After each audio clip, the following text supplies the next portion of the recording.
Hello everybody and welcome back to the Natural History Museum Homework Club. My name is Mammalian Mike and I am your host for today.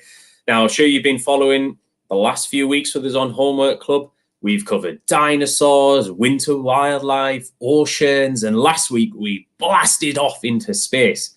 And this week our topic has been marvelous mammals. And we'll be testing you today on all things warm and fuzzy, getting you to use your scientific skills of looking closely and working as a team as we show you some of our amazing museum specimens. But before we do that, a quick recap. Remember, Homework Club takes a new topic each week, and each weekday at 9:30, we set you a challenge.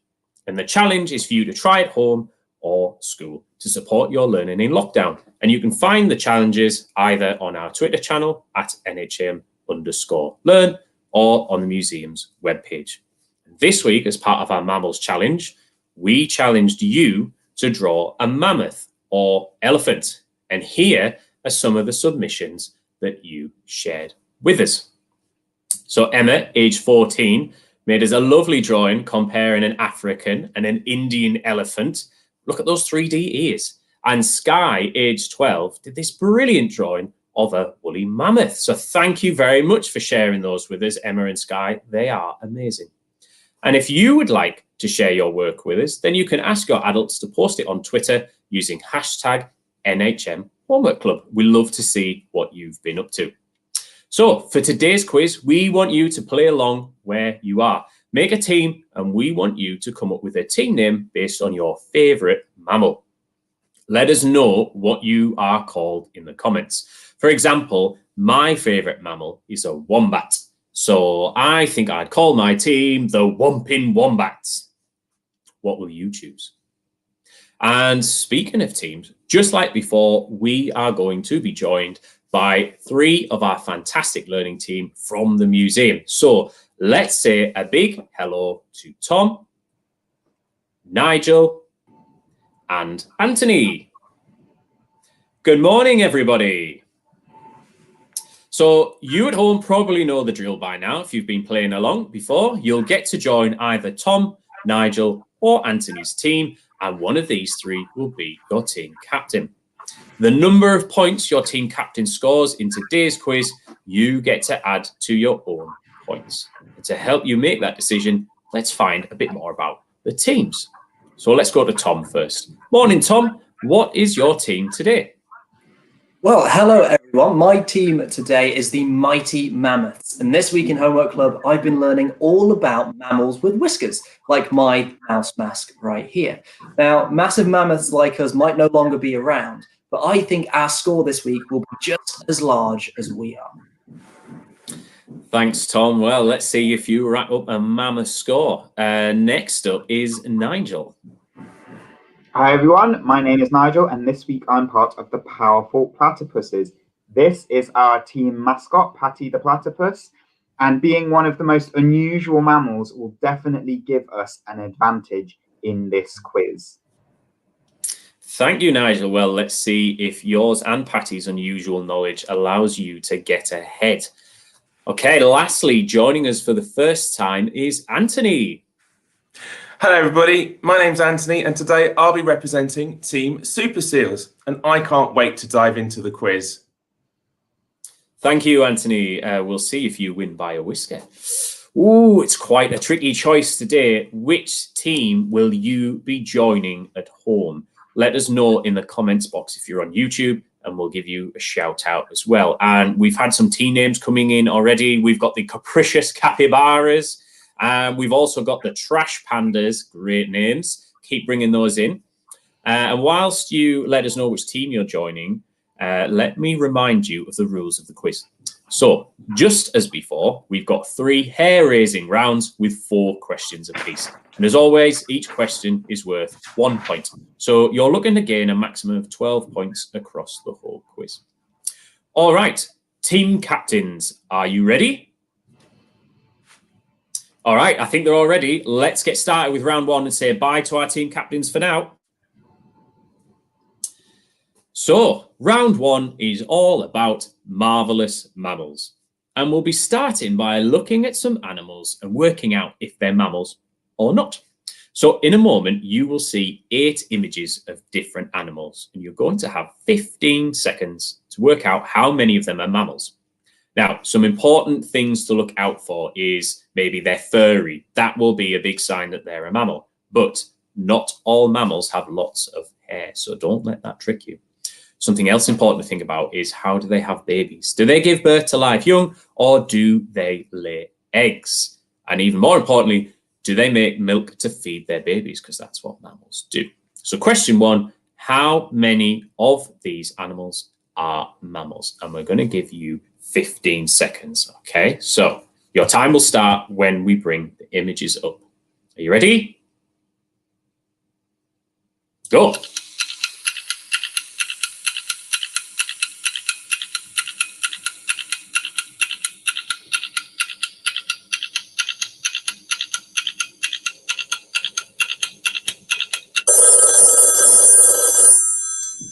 Time is up, and we can reveal that the answer is 5 of those animals are mammals. So well done if you got that right. Okay, on to question 2. Can you match the skull to the diet? So here are 3 different mammal skulls, and we want you to decide which one is a herbivore, so a plant eater, which is a carnivore, a meat eater, and which is an omnivore, a plant and meat eater. So look closely at the teeth and think about if they are sharp and pointy or maybe bumpy. Would the teeth only be good for ripping through meat, and maybe it's a carnivore?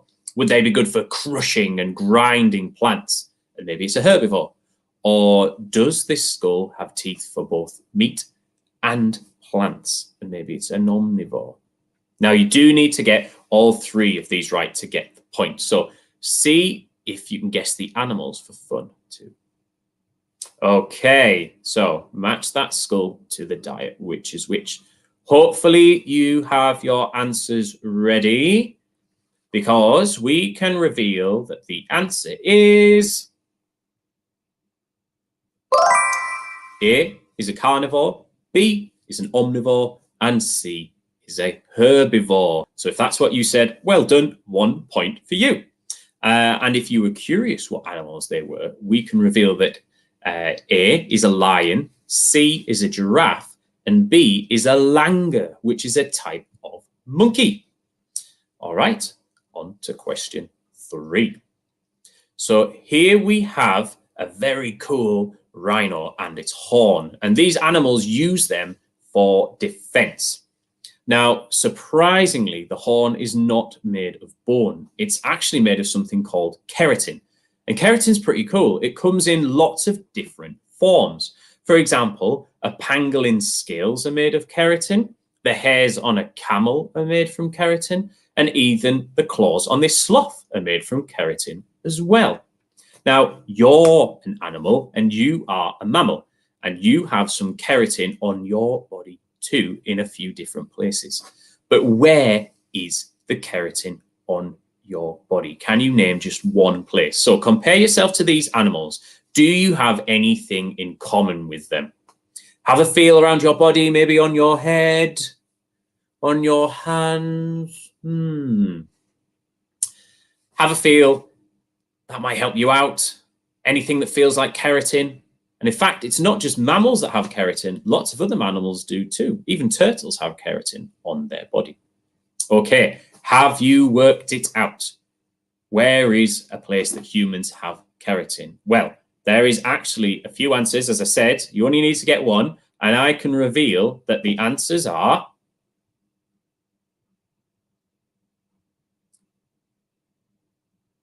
we will reveal them very shortly. So as I said, they're in a few places, and this includes your hair, your skin, your nails, and even your toenails. So 1 point if you got that right. Okay, our final question in round 1. And we are going to be looking at 2 of the oddest animals around, the platypus and the echidna. And these are both mammals that are found in Australia, and they're quite special because they can do something that no other mammals can do. In fact, what they can do might be confusing because it might make you think that they're not mammals.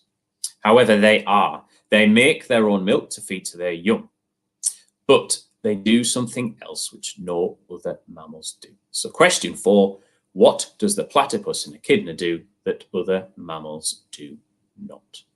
So they are mammals because we said that they make their own milk. What odd thing do they do that no other mammals do? And I think for this question, let's bring back team captain of the powerful platypus, Nigel, to answer this one. Nigel, can you give us the answer to question 4, please? I can indeed. So I told you that being unusual would give us the upper hand in this quiz. Together, platypuses and echidnas are known as monotremes. They are furry, they're warm-blooded, and they produce milk for their young, just like other mammals do. But those young hatch from eggs. So the answer is platypuses and echidnas lay eggs. Wow, that's so surprising, Nigel. I didn't realise that. Monotremes are really interesting. Well, thank you very much, Nigel. We'll see you and Patty in a moment. So that brings us to the end of round 1. You can add up your scores. Let us know how many you've got. For a maximum of 4 so far. And I've got a quick note for the adults that are watching along with us. Now, as you might know, the museum is a charity, and at the moment, our doors are closed. And unfortunately, that means that we are losing income. If you're enjoying the quiz today and you'd like to support the museum in our research and learning, you can make a donation if you wish. If you're able, any amount, great or small, is greatly appreciated, and it's easy to do. There's a donate button on the side of the page if you're on YouTube, or one at the top of the page if you are on the museum website. So thank you very much. But without further ado, let us know your points in the chat box. And if you're having any problems with that, just try refreshing the page. I've just had a message saying we're having some technical issues with the chat box. Try refreshing your page on YouTube if the chat box isn't working for you.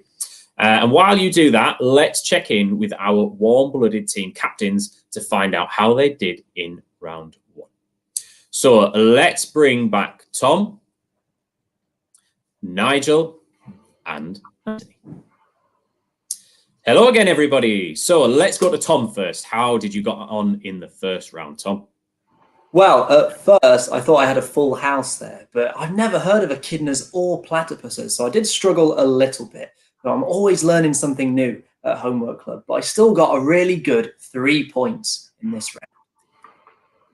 Well done, Tom. Those monotremes are a pretty hairy subject, but it's a great start for the mighty mammoths there. Well done, and good that you're learning something new each day. So let's go to Nigel next. Well, of course, I know all about platypuses, but I also know a lot about other very tricky mammals. So I managed to get 4 points in this round. Wow, your tricky knowledge is definitely proving handy there, Nigel. Off to a perfect start for the powerful platypuses. Okay, finally, let's check in with how Anthony got on. I didn't know about the platypuses, and I wasn't sure about some of the mammals, so I scored 2. Well, there is a lot of different animals out there, isn't there, Anthony? But still, a brilliant start there with 2 points for the super seals. Well done. Well done to our team captains there. And we've got a couple of awesome scores coming in from our teams at home. Rosie's added an extra 4 out of 4 for the super seals. The capricious capybaras got 2 out of 4 as well. Well done. Some great scores out there by our at-home scientists. The eyes are at 3 as well. Well done. So this leads us on to round 2. So team captains, we will see you again soon. Now, round 2 is all about how we study mammals at the museum, because you might not realize we do that as well. And you at home are going to have a go too. It's round 2, museum mammals. Now, we often think about nature as the things around us and sometimes forget that we are a part of nature too. As we said before, humans are animals and humans as well, and mammals as well, sorry. We are part of a group of mammals called hominids. But all other hominids became extinct, which means they died out. We know about them because of amazing finds like these skulls that are now stored in our collection at the museum. And these show lots of different early humans. And you can see they look very similar to each other, suggesting that they are closely related. But your question is, can you work out which one is us? Which one of these skulls is a modern human? And you can just point to the one on screen that you think it might be. Perhaps have a feel of your own head. What shapes can you feel and compare it to what you can see on the screen? And if you need a clue, although there might be a lot of them missing, it might help to look at the teeth. Which ones look the most similar to yours or your adults? Okay. Time is up because now we are going to reveal the answer is D. We are D. So well done if you got that right. 1 point for you. Okay, on to question 2. And I'm very excited for this next question as we have a very cool specimen to show you. This is something called a plaquette, and it is covered in artwork created by humans alive in the Ice Age, which is over 14,000 years ago. Some of the oldest art ever. And our scientists at the museum have been studying different cave art to learn more about early humans, and they've picked out some of the different drawings on this plaquette. And I'm going to show you one of them in a moment. And your question is, what mammal do our scientists think this Ice Age art might show? So let me show you the drawing. Now, it's quite a simple drawing, isn't it? It's not a huge amount to go on, but there are some features here that I think will help you out. So remember, this was drawn over 14,000 years ago. So you have to have a think about the types of animals that might have been around then. And I think this was probably a very big mammal. It helps to think of the outline of animals. I can see perhaps the back at the top, maybe an ear. Okay, hopefully you have your answer ready, because we can reveal that the correct answer is a mammoth. Yes, our scientists think that this is a sketch of a mammoth. So you can see that it's got tusks at the front and even a trunk and a tail sticking out the back. So well done if you said a mammoth. 1 point for you. And you can also see some of the other Ice Age art that our scientists have found on this plaquette. So that drawing does make me think of an elephant as well as a mammoth, but I wonder what are some of the differences between mammoths and elephants are. I wonder if team captain of the Mighty Mammoths, Tom, could maybe tell us about some of those differences. Tom, do you have any information on this? Yeah, absolutely. So looking at this picture, as you said, Mike, you might think it's an elephant. There are a few key differences between elephants and mammoths. For example, mammoths have lots of thick fur to help them keep warm in their colder habitat. And they also have smaller ears than modern elephants. Now, this is because smaller ears lose less heat. And that's another important feature for an animal that used to live in colder climates. Ah, that makes sense to me now. I never thought about why mammoths have small ears, but now I know. Thank you very much, Tom. That was really helpful, and we'll see you in a bit. Okay, on to question 3. Now, one group of animals that we might not think of as mammals are whales and dolphins. Even though they live in the sea, they are mammals. They give birth to live young, they make milk for their young, and also, just like other mammals, they have lungs to breathe. And this means that they need to visit the surface of the water to take a deep breath before they dive down and hold their breath. So this means that whales and dolphins look quite different from other mammals as they're adapted to the water. So I'm going to show you a picture of a whale skull. And your question is, where are the nostrils on this skull? So have a good look at this skull specimen. and it is the right way up. So think about where it would be useful to have nostrils if you were underwater. Now, I can give you a clue. They're not on the end of the nose like ours are. You can also think about when whales come to the surface, you might have seen a video and they send up that burst of moisture, air, and even whale snot. And that is from their nostril. Okay, so hopefully you have your answer ready, because I can reveal that the nostrils are here. So well done if you said there. That is 1 point for you. And the nostrils are actually called a blowhole and are really well adapted for life in the water, because the whale only needs to put the top part of its head above the water to breathe. So that would be like you having the nose on the top of your head. How weird would that be? Okay, on to our final question of the round, question 4. So here we have a picture of a hippo in the museum, and you can see it has some very big pointy canine teeth. Now, looking at those teeth, you might be surprised to hear that hippos are actually herbivores. They eat plants. They do not use those canines for eating. So your question is, what do hippos use their canine teeth for? So it's not eating, but what else could they use those big, sharp, scary, dangerous looking teeth for? Do you think all hippos get on with each other? What if they don't? What might happen? What if they feel threatened by something else? Okay. Have you got your answer ready? We can reveal that the answer is fighting and intimidating. So if you put either of those, 1 point for you. So you can see here, there's a picture of 2 hippos fighting, and they're trying to use those teeth.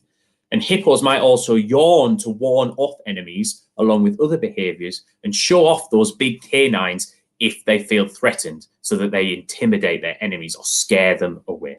So well done if you got either of those answers, either fighting, intimidating, or scaring other enemies off.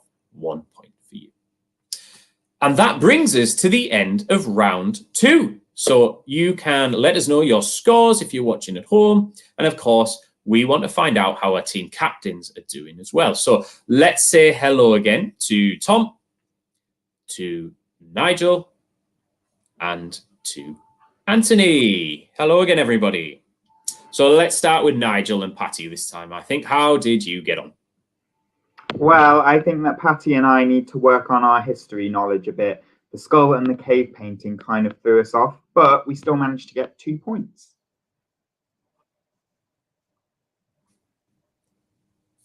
Well, those were challenging questions, Nigel, but well done on a solid 2 points there. And next to Anthony, how did you get on? I really like that whale question. It's something super seals might have seen while swimming at sea. I scored 3 points that round.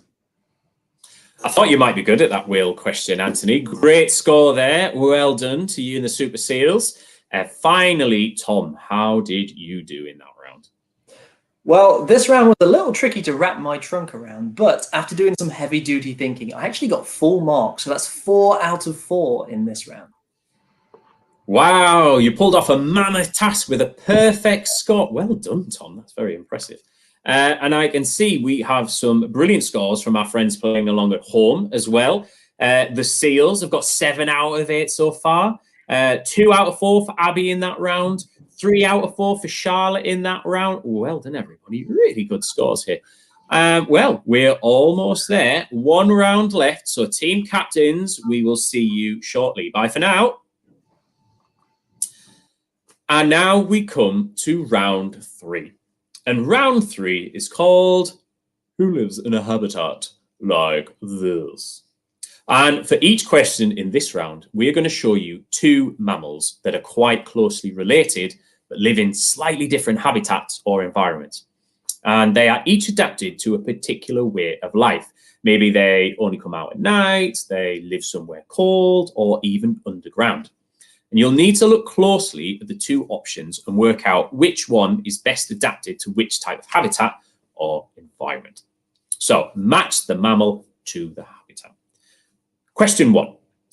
For question 1, we have two different types of hare. One of these hares lives in a very cold and snowy environment or habitat, and one of these hares lives in a warmer, grassy habitat. But which one is which? Can you match them up? Now, they both might tunnel underground, and they both have predators like foxes, which they need to hide from. But which hare lives in which environment? Now, I've noticed that these hares have quite long whiskers. So I think we should bring back our whisker expert and team captain of the Super Seals, Anthony, to answer this question. Anthony, can you tell us which hare lives in which environment, please?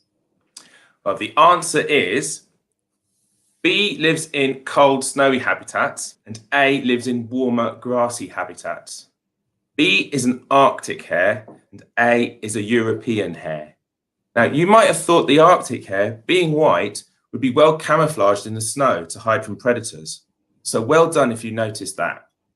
The Arctic hare also has smaller legs and ears, which helps it to keep warm in the colder habitat. The white fur of the Arctic hare reminded me of the white fur of seal pups, so that helped me answering that question. So well done if you said that. 1 point for you. Thank you very much, Captain Whisker. We will catch you later on. Okay, question 2. So again, match the mammal to the habitat. We've got two different types of monkey for this question. Now, one of these monkeys is nocturnal, which means that they are mostly awake at night. And one of them is diurnal, which means that they are mostly awake in the day, just like us. So look closely at these two monkeys. See if you can notice any clues to help you work out which is which. And there are some key things to look out for. It would help to think about what it's like at night time. It's quite dark, isn't it? So which of these monkeys might be more suited to living in the dark? What might you need to help you live in the dark? Okay, have you got your answer ready? Because we can reveal that the answer is B is nocturnal, awake at night, and A is diurnal, awake in the day. So well done if you said that. 1 point for you. So B is a night monkey, and you might have noticed they've got lovely big eyes, which are great for helping them to see in the dark. And A is a squirrel monkey, and they're usually active in the daytime. And you might have noticed their eyes are a little bit smaller. They don't need to be as big because it's nice and light. Okay, on to the next question. So once again, match the mammal to the habitat. Now, question 3 involves a very unusual type of mammal that you might have heard of before. So for this one, we have a giraffe for A, and B is something called an okapi. And these are actually quite closely related animals. But one of them lives in a forest environment, and one of them lives in open savanna. But which one is which? Now, have a look at their bodies. For example, we can see there, and we probably know that giraffes have huge, long necks. But which one do you think might be more suited to living in an environment where there are lots of trees packed together in a dense forest? And which one would be better, more suited for living in an open savanna where there's loads of space? Think carefully. Okay, have you got your answer ready? Let's reveal that the answer is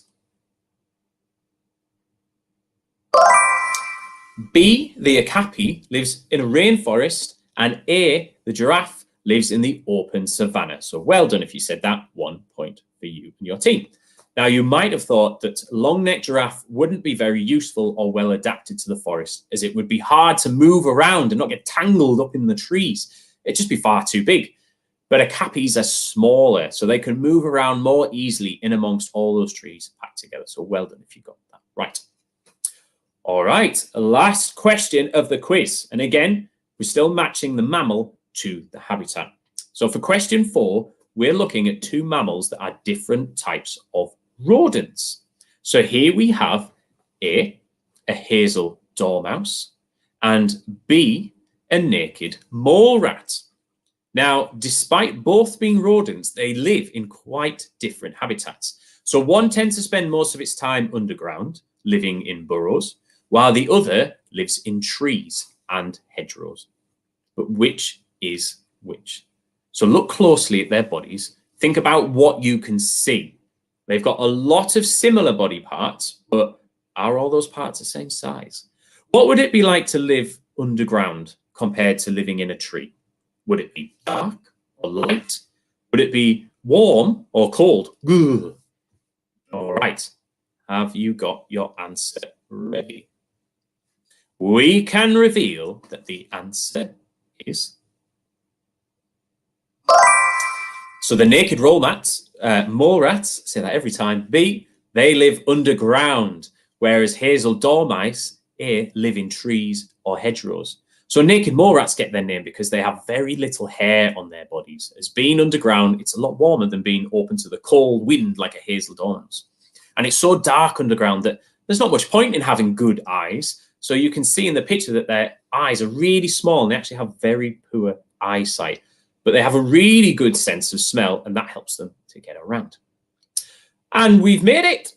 That is the last question of the quiz. So now you can add up your scores at home out of a total of 12 points. But don't forget, you'll also need to know how many boost points you're going to get from our team captain. So let's bring them all back one more time. Let's say hello again to Anthony, to Nigel, and to Tom. Welcome back, everybody. I think we should start with Anthony first. So how did you do in that last round, Anthony? And what's your score overall for your first quiz? Well, I'm head over tail flipper after that round, as I managed to score full marks, which means I have a total of 9 points. Wow, you have sealed a possible win there with a big comeback, Anthony, on your very first quiz. So currently the Super Seals are top of our scoreboard. Well done. Have you done enough to win? Well, let's speak to Tom next and we'll find out. Tom, how did you do? Well, to be honest, I struggled to dig my tusks into this round of questions, and I'm a little bit too big to fit in burrows or climb trees like those last couple of mammals. So I got a really solid 2 points this round, bringing my grand total up to 9 as well. Wow, another 9-point score. Well done, Tom. That's brilliant. So that puts the Mighty Mammoths joint first with the Super Seals. Oh, this is tense. So it's down to Nigel and Patty to see if they can power their way to victory. Nigel, how did you and Patty get on? Well, what an excellent round. We paid really close attention to the adaptations that we could see on those animals. So we managed to get 3 points, which is also 9 in total. It's a 3-way tie. So the powerful platypuses are also in joint first. What an unbelievable result. You couldn't, and we definitely didn't, write it. So I think we're going to have to go to our Mega Mammal Tiebreaker question. So in a moment, team captains, I am going to ask you a question that has a number for an answer. And whoever gets the closest answer to the right answer will win. Okay? Now, here is your question. How many bones are in a giraffe's neck? So as I said, the closest answer wins. And if you think you know at home, let us know what you think the answer is in the chat box. And we'll see how close you are as well. But let's go to Tom first and see what his guess is. So, Tom, how many bones do you think there are in a giraffe's neck? Well, I've been thinking about my own neck, and my neck is a lot shorter than a giraffe's. Now, I've got no idea how many bones are in my neck, but I think there must be a lot to keep my head supported. So I'm going to say maybe 1,000 in a neck as long as a giraffe's. Wow, a big guess from Tom there, 1,000. Yeah, I can see where you're coming from. They have really long necks, so surely there must be lots of bones in there. Okay, great guess, Tom. Let's see what Nigel and Patty think. What is your guess? Well, we were thinking along the same lines as Tom. We figured that giraffes have such long necks, there must be a lot of bones in there. And so we were going to go for 90. 90. Okay, so a bit of a lower guess, but yeah, still a lot of bones in that neck. It really makes sense. Okay, well, let's see. Will Anthony go higher or lower than those guesses? Anthony, what do you think? How many bones in a giraffe's neck? Well, I'm thinking if giraffes are mammals like us and seals, maybe they have the same number of bones in their necks, but perhaps their bones are bigger. I don't know how many bones there are in my neck, but I'm going to go with 1, 2, 4, 5, 6. Okay, so Anthony's gone with 6, so he's actually gone quite a lot lower. But what he's saying, it kind of makes sense, doesn't it? Maybe it's just bigger bones in the giraffe's neck. All right, well, shall we find out? So Tom guessed 1,000, Nigel and Patty guessed 90, and Anthony guessed 6. Let's see. We can reveal that the answer is 7. It's actually 7 bones in the giraffe's neck, which is the same amount of bones in our neck as well. Anthony was right that they are actually just bigger. So that makes Anthony and the Super Seals the winners of today's quiz. Well done. Excellent job on your first quiz there, Anthony. Well done. And we're nearly at the end of the quiz, I'm afraid. So we've just got time for a final message from each of our team captains before we go. So let's start with Tom. Well, if any of you started with the mighty mammoths this week, then absolutely fantastic work. Really well done, everybody. I hope you've enjoyed the quiz, and I do hope you've learned something magnificent about mammals as well. Mighty well done to you, Tom, too, as well. Thank you very much. I think I've learned a lot today as well. Let's go to Nigel and Patty next. Any words for your teams at home? Yeah, if you chose to be a powerful platypus this week, then thank you very much for joining our team. I hope you've been inspired to find out all about some of the more weird and wonderful mammals. Thank you, Nigel and Patty. I think I'm definitely going to read some more about platypuses and echidnas. But finally, let's go to Anthony for some final words for his super team after his first quiz win. If you were on Team Super Seals, I hope you did well and enjoyed taking part in today's quiz as much as I did. It's certainly got my seal of approval. Thank you very much for your seal of approval there, Anthony. And thank you very much for joining us, team captains. It's been great to have you, and I have had an absolute blast. So let's all say bye to our team captains for the last time today. Bye, everybody. Well, I've just got time to say well done to all of you at home as well. Some of the final scores that came in. Rosie was rooting for the Super Seals, and she got 10 out of 12 herself. Charlotte got 11 out of 12. Well done. Some really good scores coming in. Excellent scientists at home there, you all are. Now, remember, our homework club sets your daily challenge at 9:30 on our Twitter channel at NHM_learn and on the museum's webpage. And join us next week for our next topic, which is all about where plants and animals live, habitats. So share your work with us using hashtag NHM Homework Club on Twitter. We love to see what you've been up to and what you've been making in our challenges. Now, unfortunately, there won't be a quiz next week as we're going to give our team captains a bit of a rest. But join us again on the 12th of March, where we will be rounding off all of our awesome learning throughout the whole of Homework Club in a celebration quiz for British Science Week. Well, that is the end of the quiz today. Thank you for joining us for some marvelous mammals. I was Mammalian Mike, and we will see you again. Bye.